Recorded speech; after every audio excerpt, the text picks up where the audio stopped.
Clube do Livre. Vamos bater um papo aqui sobre Degelo, né? Que foi o livro do mês de fevereiro, que foi de curadoria minha. Então vamos lá, quais foram as primeiras impressões? Vou começar pela capa, posso? Pode, claro. Na verdade, quando eu adquiri o livro, na verdade a capa não me remetiu necessariamente à história que eu li. A capa, assim, me surpreendeu. Achei uma capa interessante e, a princípio, eu achei que fosse um livro de época. Exato. Depois eu entendi o que era a construção da própria capa. Não sei se para as pessoas funcionou dessa forma, mas, assim, eu acho que a capa remete um pouco à questão dos quadros, né? Daquele encontro dela com os quadros e como ela se lembrou da história dela, daquele período, das pinturas. Mas também me trouxe um pouco essa questão de como no Brasil existe uma questão de privilégio também. Alguma coisa naquela capa me trouxe essa questão do privilégio, porque eu achei uma capa bem altiva. Uma capa bem europeia também, europeia, né? Eu acho que é uma coisa que remete bem à Europa. E aí, isso. Né, já vem logo talvez um elitismo ali na sua cabeça, né? Uma coisa meio erudita. Eu acho que você conseguiu transferir em palavras melhor do que eu. Exatamente, uma erudição que não é necessariamente algo típico brasileiro. Exato. Algo um pouco que é um estrangeiro pra gente, né? Uma obra europeia. Uma obra, Então... E aí essa foi a minha primeira impressão, que talvez eu entraria ali numa zona de um lugar que não fosse só Brasil. Aí quando eu comecei a ler as primeiras páginas, diferentemente da leitura que a gente vinha tendo antes, eu tive contato com o estilo de escrita da Lucrécia, que foi um estilo de escrita diferente também, porque ela tem momentos em primeira pessoa, tem momentos que às vezes eu sinto que ela tá em terceira pessoa, eu posso estar enganada, mas eu sinto que ela varia as pessoas. Dá uma variação, parece, né? Parece. Dá essa aparência, mas eu percebi assim que o livro, ele é realmente feito da perspectiva da Ana. Exato. Do que a Ana vivenciou. E aí tem todas aquelas pessoas que orbitaram, através da ótica da Ana, né? Aquela situação que eles viveram. E depois, o que eu não esperava também foi como foi tratado a psique dos personagens ao longo da obra, até o final, e como eu me senti em relação a isso, porque em certos momentos eu achei muito com uma certa objetividade na forma de escrever, na forma de descrever os momentos. É como se realmente estivesse um pouco na cabeça das pessoas e não que as pessoas não tivessem tantos sentimentos, porque elas tinham sentimentos. Mas assim, como se me remeteu muito assim essa questão do vazio um pouco, uma sensação de deslocamento, a forma como ela descreveu certas situações, como o momento mais grave que aconteceu no livro, né? Foi justamente o momento do crime. A forma como ela descreve o crime e o momento e o dia não é uma forma... É uma forma objetiva, não há muito... É meio distante, Distante, né? Exatamente, eu achei distante, assim, não há um olhar de uma outra pessoa, senão da própria pessoa que viveu, daquele momento como ela estava vivendo, que foi um momento caótico, né? Aquela noite que eles vivenciaram, aquilo foi um completo caos, eu não esperava, porque quando a gente começa a conhecer a Ana do começo, que você se depara com a Ana da noite do ocorrido. É completamente diferente. Assim, a forma como ela se fechou e saiu daquela situação e foi viver outros processos, talvez, para amortecer, congelar aquele dia que ela viveu. E quando a gente retorna para aquele momento, a gente vê quem era aquela Ana e o porquê, talvez, ela chegou naquele lugar mais de distanciamento, frieza, fora do Brasil. Ao mesmo tempo, eu acho que o retrato do dia, né, do crime, eu acho que já revela um pouco quem ela se tornou, porque eu acho que ela já existia ali uma frieza. Sim. Né? Tanto é que ela mesmo fala, né, porque depois que eles cometem o crime, tem a morte do namorado dela. Sim. E ali já dá pra perceber a frieza. Ela nem gostava tanto do namorado. Não. Ela nem se importa muito com a morte dele. Ela se importa com o que a morte dele vai significar, né? Que vai significar que provavelmente ela vai sofrer consequências e tudo. Mas assim, não é necessariamente um sentimento pela morte, um sentimento pelo crime. Então eu acho que já existia ali uma certa frieza nela. Sim. Só que a gente só vai descobrindo isso aos poucos, assim. Sim. Você primeiro acha que... O óbvio que a gente pensa é que, nossa, essa pessoa tem muita culpa, essa pessoa, né, ela tem muito... Isso traumatizou muito ela. Mas ao longo do tempo você vai percebendo que talvez já existia ali uma certa frieza. Sim. Até a forma como ela saiu do país e a amiga ficou, você vê que elas têm contextos bastante diferentes em termos de privilégio, talvez. Porque uma ficou presa, né? Ela já era maior de idade, a amiga, a Eleonora, e a Lucrécia. E a Ana não. Ela conseguiu sair do país porque ela tinha uma família que morava fora, tinha um apartamento em Nova York. Ela simplesmente conseguiu fugir do problema, ela já não pegou tanto a pena que a amiga pegou. E ao mesmo tempo, ela se fechou ali naquela situação do piano, daquele estudo, daquela obsessão. Mas eu acho assim que o passado dela conversava com ela de alguma forma ali dentro daquela rotina. Com certeza, com certeza. Eu acho que é isso, eu acho que talvez ela já tinha essas questões internas e o cume ali que culminou no crime talvez tenha trazido mais à tona todas essas questões que ela já tinha, eu acho que esse distanciamento da humanidade um pouco, talvez, que ela tivesse. E um distanciamento dela mesma, né? Porque ela não consegue ir em frente com o piano, ela tá sempre ali acho que isso é até um lugar de privilégio, porque você não precisa nunca ir dar um passo além. Você não precisa nunca tentar ser melhor, porque você já tem os privilégios ali. Você não precisa, né, ser tão melhor. Então acho que tudo isso conversa um pouco. E a cena do crime, né, o crime, acabou sendo o estopim pra ela viver essa vida dessa forma, né? Sim, eu percebi assim que o livro também traz de forma descritiva também um pouco as relações familiares que eles tinham e como talvez possa ter moldado um pouco aquelas meninas, né? E eu percebo que a família da Ana, de fato, mostra uma questão muito de ausência, de distanciamento, de frieza. Totalmente. De alienação, assim. Ela não aprendeu a ter uma relação profunda com alguém, ela não aprendeu a ter empatia com as pessoas, né? Eu sinto um pouco isso, esse relacionamento frio, essa distância.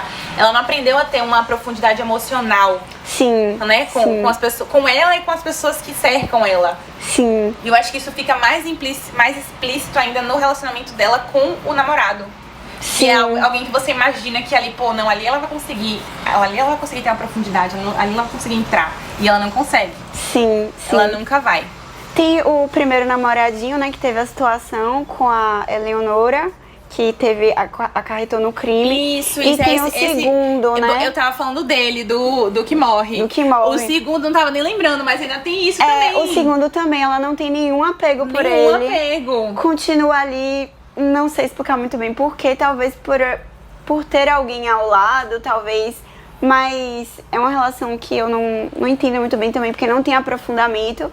Mas é alguém que ela mantém uma conexão, um contato, né? Mantém um contato ali. Eu acho que talvez a pessoa que eu senti, que talvez ela tenha um esquema ali psicológico de apego ou de conexão seja a própria Eleonora, porque da fatídica noite, Exato, né? Elas têm uma união. E talvez ela consiga enxergar algum tipo de conexão, né? As duas tiveram a coragem, não é bem a coragem, né? Mas assim, as duas tiveram acho que é coragem de cometer um crime. Então assim, acho que ela enxerga de, nossa, não sou só eu que fiz isso, não sou só eu que tenho talvez essa quebra na humanidade, né? Então acho que ela enxerga alguém que possa talvez ser um pouco como ela, né? Sim. Eu acho também, e aí eu não sei se você compartilha dessa visão, que eu sinto que, por exemplo, a Eleonora, ela é muito diferente da Ana. Nos comportamentos, nos hábitos, na forma de agir, na forma de se comportar, não só na fala, como sexualmente também. Totalmente. E eu sinto que a Ana, ela, não sei se seria um fascínio a palavra correta, mas assim, eu sinto que ela observa a Eleonora e é uma pessoa que ela nutre uma curiosidade, porque a Eleonora, ela respondeu mais do que a Ana. A Ana, ela, por uma questão de privilégio, talvez, ela conseguiu sair mais daquela situação. E a Ana teve muito, e a Eleonora teve muito holofote no Brasil. Então, assim, ela foi muito mais julgada. Ela tentou fazer universidade e não terminou, por uma questão de que não quiseram. Ela só tinha protestos na universidade contra ela queria terminar o curso, mas ela não conseguiu.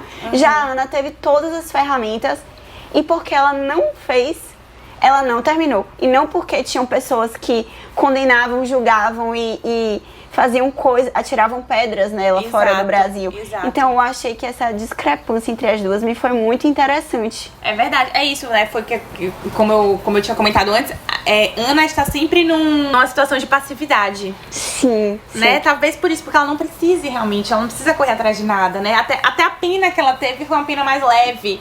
Então, assim, tudo na vida dela vem muito fácil, né? Sim. Tudo na vida dela vem muito sem esforço e talvez isso faça com que ela não tenha nem esse ímpeto de buscar alguma coisa. Então ela sempre fica naquele quase. Ela é sempre um quase. Sim. Ela quase foi condenada, ela quase foi pianista, ela quase teve vontade de estudar, mas ela nunca faz nada, né? Ela tá sempre ali na superfície, né? A vida dela é toda superficial, as relações são superficiais, tudo na vida dela é superficial. Sim, o livro eu fiquei me perguntando se essa noite seria a desculpa ou se seria de fato um motivador dela ter ficado tão estagnada, ou se ela já era assim. Eu acho que ela já era assim e isso piorou. Isso fez com que ela tenha uma desculpa pra dizer por que ela é assim, entendeu? Foi a desculpa perfeita que ela encontrou pra dizer que eu sou assim porque eu sou traumatizada. Sim, sim. Essa foi a impressão que eu tive. E eu tive tanto essa impressão, por quê? Porque a Eleonora não ficou dessa forma. Sim. A Eleonora passou por coisas muito piores, né? Assim, obviamente ela fez por onde merecer passar por coisas muito piores, mas passou por coisas muito piores e ela não ficou da mesma forma que Ana, né? Ana, então, sim. O que me faz pensar que talvez ela já vinha isso de antes, né? Essa estagnação já seja era um traço algo interno dela, já era um traço psicológico dela. Exato, exatamente. Que tava ali e ela só conseguiu dar mais vazão devido ao crime que aconteceu. Agora deixando um pouco de lado as personagens em si e vindo para o leitor. Uma coisa que me pegou muito nesse livro, que eu acho que ele não fica só focando na personagem, eu acho que ele quer atingir o leitor. Porque eu acho que justamente esse é um livro, até pela entrevista que Lucrécia, né, dá falando sobre o livro e tudo, eu acho que a intenção dela é justamente colocar em xeque as nossas convicções morais, os nossos valores. Que eu acho que isso é muito presente, né? Por que ela escolhe duas mulheres privilegiadas, quer dizer, duas mulheres e um homem, né? Mas o homem morre, enfim. Mas por que ela escolhe 3 jovens privilegiados, brancos, extremamente ricos, né, da elite, pra cometer um crime hediondo? E por que ela conta esse livro da visão deles, né? Não é por acaso, tá ali de propósito, porque pra colocar em xeque as nossas convicções, os nossos valores. Porque a primeira coisa que a gente, né, pensa quando a gente vê um crime desse é a gente tá com muito ódio. Ódio, nojo, não consegue acreditar. Não consegue acreditar. É possível alguém fazer isso, né? E alguém que é extremamente privilegiado, né? Um lugar de extremo privilégio, de alguém que vem e mata uma pessoa que é de uma minoria. Então, são pessoas perfeitas para serem odiadas pela sociedade, né? Sim. E que eu acho que muito tem o crime, né? Que eu esqueci o nome, depois eu coloco uma explicaçãozinha, mas existe esse crime real de jovens que assassinaram um indígena, que a própria Lucrécia fala que se inspirou também nesse crime, mas que eu acho também que um crime que me remeteu muito a esse livro é o crime de Susana von Richthofen, né? Porque ela é também um retrato perfeito pra gente odiar. Ela é uma menina privilegiada que mata os pais, né? Ela mata alguém que dava muito amor pra ela. Então, não é por acaso que a autora coloca a gente nesse lugar de olhar pelos olhos dessas pessoas que são odiáveis pra gente, né? Sim. E aí você se coloca nessa situação de pessoas que são odiáveis e que estão seguindo a vida, estão tentando seguir a vida, estão tentando dar, né, a volta por cima. Elas já cumpriram a pena que a sociedade, né, que a justiça determinou pra elas. Então, em tese, elas têm o direito de seguir a vida. Mas a gente sempre fica se perguntando, mas essa pessoa tem direito de seguir a vida? Ela cometeu um crime hediondo, ela ceifou a vida de alguém, outra pessoa, uma pessoa que é uma minoria, tá ali, não vai mais poder viver, e essa criatura que fez essa coisa horrorosa, ela tem direito. Então a gente fica num dilema moral, né? Sim. De meu Deus do céu, será? Mas ela já cumpriu a pena, então em tese ela tem direito, mas os meus valores, a minha moral me diz que não, me diz o contrário. Sim. E é algo que eu falo de Suzane von Richthofen, porque ela tá sempre na mídia. Sim. Então tudo que ela faz vira notícia. Ah, porque Suzane vai pra faculdade. Meu Deus, que absurdo, porque ela matou os pais, sim, ela não tem direito a ir pra faculdade. Ah, porque Suzane saiu da prisão. Meu Deus, que absurdo, mas apesar dela ter cumprido a pena. E é algo normal, completamente humano da gente sentir. E a gente se coloca em xeque, a gente lê e fala, meu, sim, Deus do céu, e agora? Como é que eu penso, como é que eu me sinto em relação a isso? É interessante isso, porque à medida que eu ia lendo o livro, no tocante a essa temática em específico, a gente viu que aquelas meninas, perante a lei, elas cumpriram, né, a pena delas. Mas eu acho que, psicologicamente falando, a pena de uma pessoa que comete um crime, ela está para além da pena judicial, né? Uhum. Na verdade, fica no inconsciente daquela pessoa sempre. Eu acho que, ao ler o livro, eu acho que a autora talvez, direta ou indiretamente, quis talvez transmitir isso, não sei se foi, mas o fato de que mesmo aquelas meninas saindo daquele lugar, uhum, de onde elas cumpriram a pena, o crime e a punibilidade, ela ainda existiam. Uhum. Porque não só mediaticamente, porque para onde elas iam, existiam pessoas que queriam entrevistar, queriam julgar, não conseguia talvez estudar depois que saiu. Os arranjos sociais ficaram bem limitados para elas, porque elas sempre iam ser vistas como as pessoas que cometeram aquele crime, uhum, as jovens, né, que cometeram aquele crime. E eu acho que na cabeça delas o crime ele nunca vai deixar de existir. Claro. Ela não consegue apagar aquele crime simplesmente da cabeça delas, assim. Porque assim, na minha compreensão, acho que a autora, e essa aí é uma leitura minha, ela não criou personagens que são psicopatas. Uhum, são pessoas normais, são pessoas da alta classe social, uhum, são meninas jovens. Inconsequentes. Que numa noite inconsequente, que a gente toca até porque elas têm o privilégio de serem inconsequentes, né? Então isso que dá muita raiva pra gente. É o privilégio de ser inconsequente. Que não, nem todo mundo tem esse privilégio. E sair e poder reconstruir a vida fora do país, por exemplo. Exatamente. Né? Poder viajar da forma, conhecer a arte como elas conheceram, né? Exato. Então, poder ter um advogado que faça com que a pena delas seja reduzida, enfim. Então eu acho que no livro eu vi muito isso, assim, que a pena, ela não extingue o crime. Uhum. Você recebe ali a punição do Estado, mas na cabeça da pessoa, e socialmente falando, o crime, ele deixa seus tentáculos, né? Claro. E você fica amarrado ainda naquela teia da criminalidade. Se você for uma pessoa privilegiada como elas, a fama de ser uma criminosa. Mas se você for, talvez, uma pessoa pobre e favelada, você vira uma estatística ali do Estado, né? Uhum. Você reiteradamente é comprovado que a ressocialização, ela é muito pífia, né? Uhum. O Estado, ele simplesmente aprisiona e existe um etiquetamento social das pessoas que são aprisionadas. Elas ficam com aquele rótulo para sempre, estigmatizadas.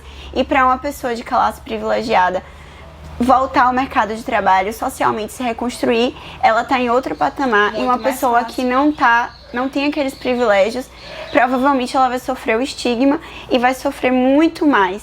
E vai pesar muito mais. E eu acho que é aí que o livro vai no ponto certo, assim, que é de colocar uma pessoa privilegiada, que é exatamente isso. A gente fica... Gente, mas se fosse uma pessoa pobre, ela nunca estaria viajando, sendo assistente de concertista, depois virando em Nova York e fazendo uma volta aos Estados Unidos. Isso. Falo, gente, isso que dá ela vai raiva.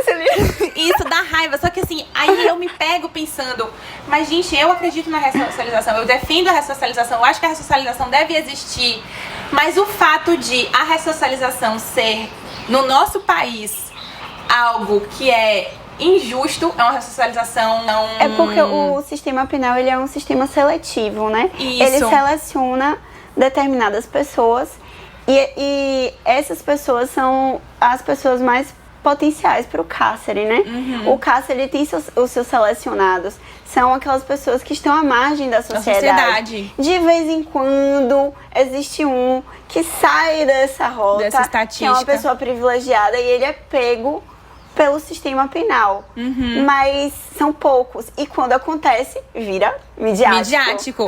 E é exatamente. Então, assim, a gente acredita na ressocialização, mas o fato da ressocialização ser tão injusta, porque ela só acontece de fato pra quem tem privilégios. Então, quando ela acontece pra quem tem privilégios, a gente fica com raiva da ressocialização.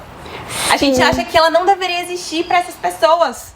Então eu acho que o livro vai nesse ponto certo, porque ele coloca a gente de frente com com nossos valores mesmo, né? E com a realidade do Brasil também, porque realmente é revoltante, é indignante, dá muita raiva que a ressocialização ela seja tão injusta, né? Tão seletiva. É uma ressocialização seletiva, uma ressocialização que só acontece para determinadas pessoas.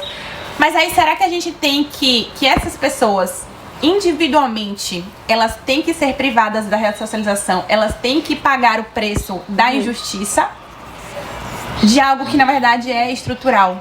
Entende o que eu digo? Eu entendo, é porque quando a gente falando sobre a ressocialização, eu não sou uma grande expert, mas assim, existe grandes doutrinadores, né, do sistema penal como um todo estudam isso, e existe um projeto, não digo assim do capitalismo em si, mas do próprio sistema penal de se auto-justificar a sua existência. E a ressocialização, ela é uma forma de justificar o encarceramento em massa. Então, assim, o sistema, ele tá aí, a gente sabe que ele não funciona 100%, ele é muito falho, poucas pessoas conseguem se ressocializar através dos sistemas que nós temos, mas o discurso da ressocialização, ele é um discurso romântico, porque ele não se aplica a todos. E a gente às vezes fica até na dúvida se essas meninas, por exemplo, de fato houve uma ressocialização ou elas tinham o privilégio de conseguir fugir daquela realidade.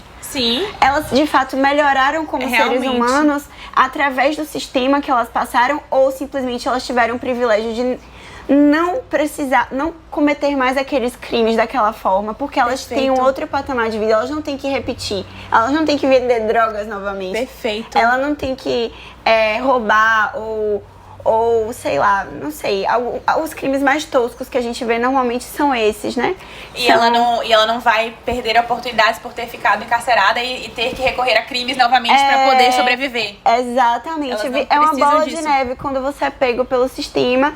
Muito dificilmente você vai ver uma pessoa que consegue sair daquela estatística ali, né? Você vira um número pro Estado, né?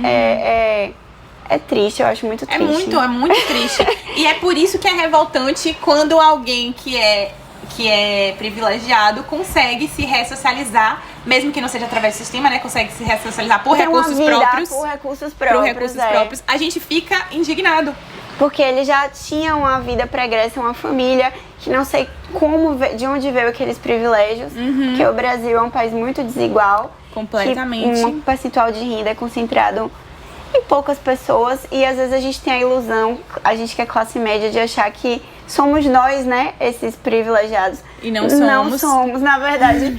Tem gente muito rica. E eu acho que nisso também o livro acerta muito, porque ela deixa claro, ela não fala em momento nenhum.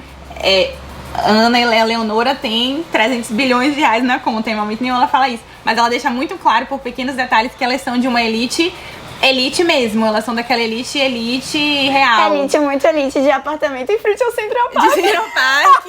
E escravagista, né? De uma herança escravagista, provavelmente, né? Porque ela fala que foi uma das coisas que mais me pegou no livro também, que é quando Ana vai na casa da avó materna. Sim. E é uma casa de fazenda com móveis daquelas madeiras maciças, antigas. Coloniais, e a gente fala, coloniais, exato, móveis coloniais, aquela casa colonial, a gente fala, gente, isso aqui é dinheiro escravagista, isso aqui é dinheiro de gente que tinha escravo e que tem fortunas reais, assim, né? Que é elite real. E elite não só monetária, né? Financeira, mas elite intelectual. Porque o tempo todo ela tá ali jogando na nossa cara um monte de referência.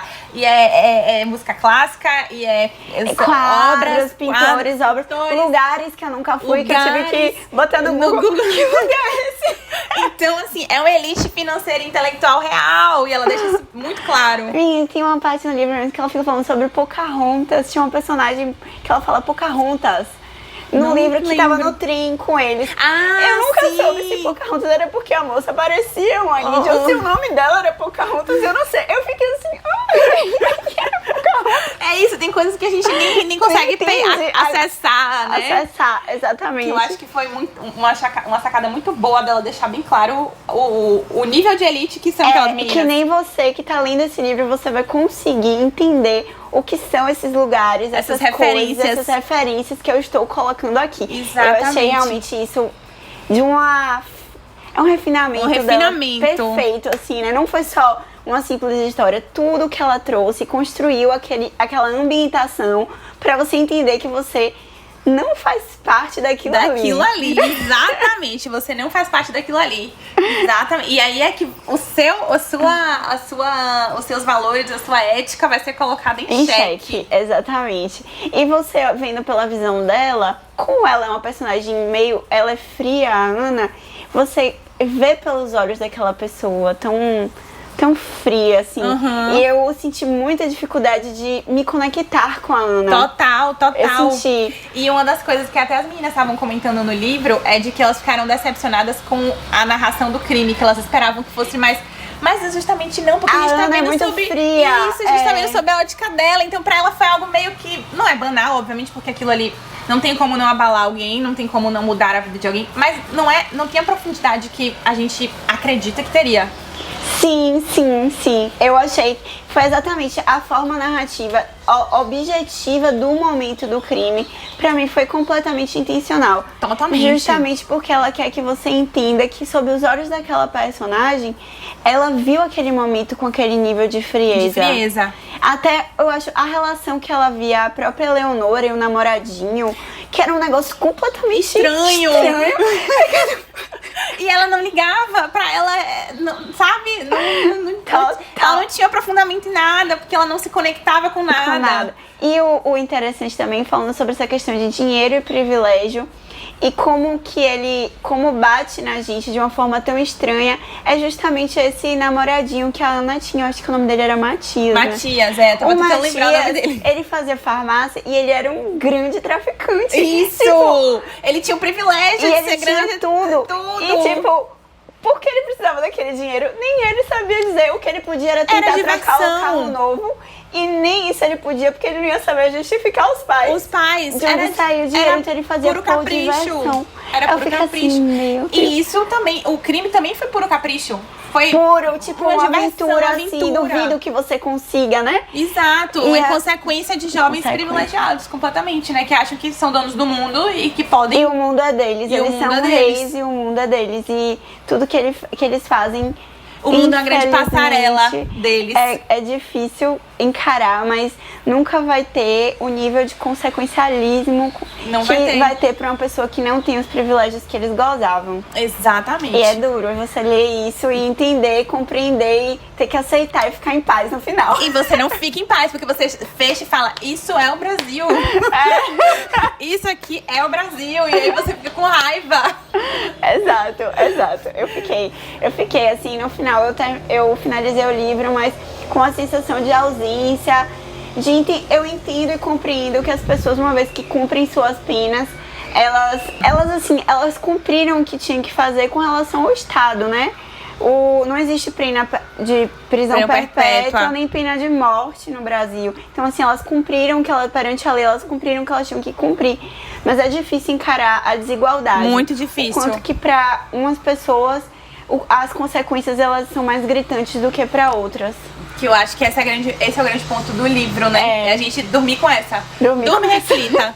Ela não dá também resposta nenhuma. Ela não fala assim, merecia, não merecia, você tem que ficar com raiva, você não tem que ficar com raiva, não. Você vai ficar ruminando isso aí. E até hoje eu não tenho resposta. Eu não sei também, eu não tenho resposta. Eu acho que e não sei também se a autora tinha intenções no momento de escrita, mas eu acho que essa ausência de resposta é essa inquietude que o livro deixa na gente é interessante porque tornou esse livro inesquecível pra mim. Sim. Porque ele não dá uma receita de bolo, ele não traz uma história romantizada, ele traz, na verdade, assim, de forma bem realista, que você tem que lidar com a situação, o que existe, e você vai ter que refletir aquilo na sua cabeça, sabe?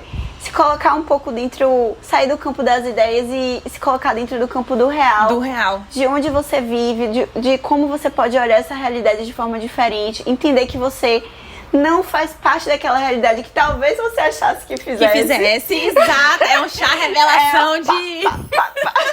Como é um chá revelação de pobreza.